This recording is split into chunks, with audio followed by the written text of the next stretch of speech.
Scientifically, crushes last only about 4 months, and anything longer is considered love.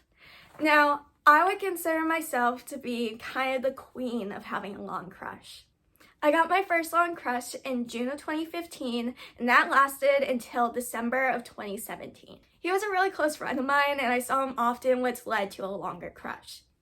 No one actually knew about the crush. I wanted it to be very secretive. I didn't tell any friends. I didn't tell my parents. I kind of wanted the whole idea that me and him were close to be a secret, so that way if anything did happen, it wouldn't be this wide, big event. After my crush on him, I ended up meeting this other guy who I liked from around January of 2018 through June of 2019. Now, this crush was a wide disaster, and I'll be talking about it a little bit more when we get to my heartbreaks of a crush video because he's kind of the perfect example. Finally, in October of 2019, I gave my early signs of what would become my hopeful romance towards my current crush. He was my longest running crush of 4 years of silently obsessing, and I'm happy about it. So, what exactly is a long crush? And is it worth it to actually spend so much time obsessing over someone who probably won't even end up with you?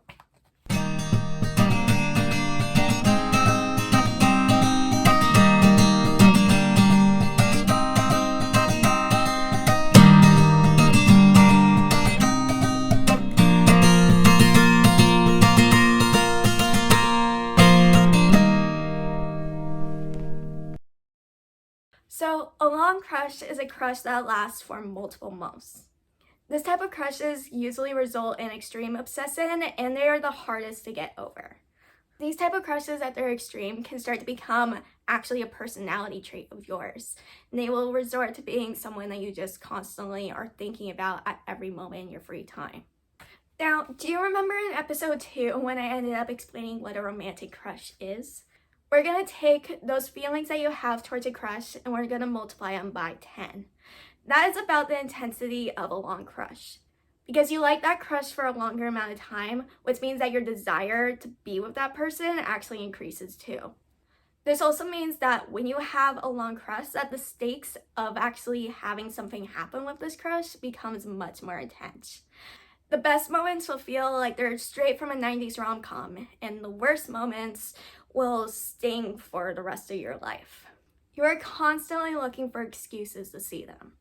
Then when you notice that you are near them, you will try your best to look effortlessly flawless.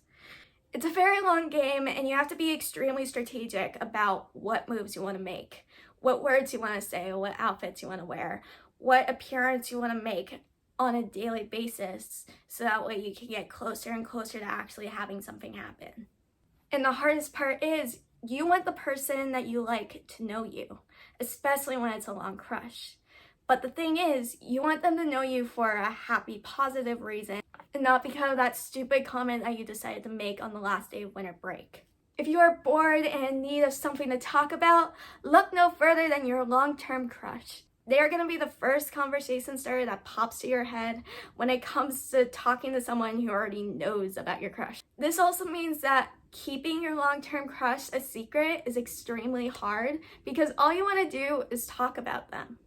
Now, I would like to say I'm pretty good at keeping my crushes undercover. I try to stay away from talking about my crushes to any friends at school because I know that they are most likely the people who are going to screw up and tell my crush. Especially since at the end of the day, I would rather have them find out from me versus from some random school gossip. Now, over time, you begin to learn so much information about your long-term crush, especially since you have known them for such a long time. Eventually, you stop caring about the negatives because you have too many positives that just outweigh them. It also makes the simple details that you haven't uncovered yet so much fun to learn and try to uncover yourself. Every scenario that you have with your crush feels life or death because at the end of the day, all you really want is their appreciation. You want them to open their eyes one day and just remember all the incredible things that they learned about you. You want them to realize that all they ever wanted was right there walking past them in the bright blue floral backpack. Now, in my opinion, the hardest thing to control is how much attention you actually give towards them. I am terrible at this because when I have a crush on someone, I just like to sit and stare at them like they're an animal at the zoo.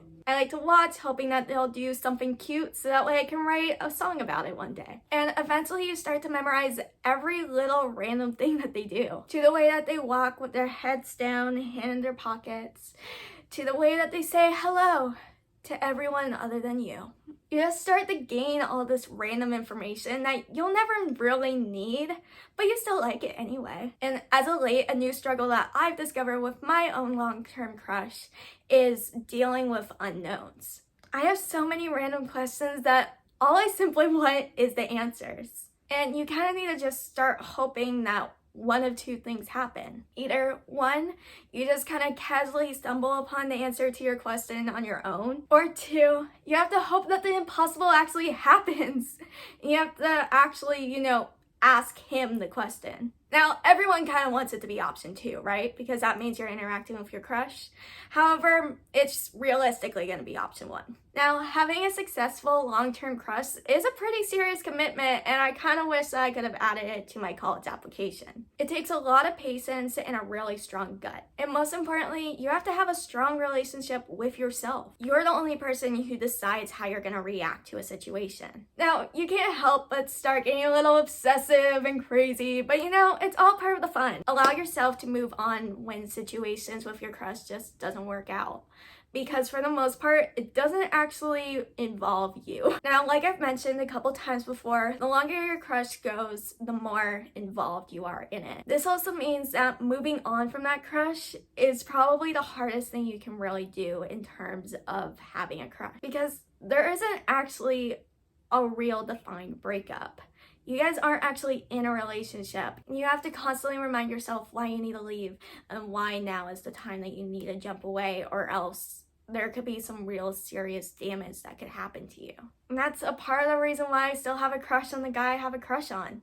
There hasn't been anything really that's happened that made me want to leave. Anytime that I've considered walking away, I just thought about all the good times and I said, screw it, I enjoy it, let's just stay. I go to college in a couple of months. What's the worst thing that can happen? Because at least for me, I can't get it out of my head that if I stay and if something happens, then I get everything that I've wanted since 8th grade. And that is what I leave you with for today's video. If you have any fun stories that you would like to share, write it down in the crush confessional in the description down below. And if you would like to help me with some data for my DECA project, fill out the crush survey. I would love to hear whatever you would like to say, and I'm not going to post any of the information in any of these videos unless if you explicitly tell me.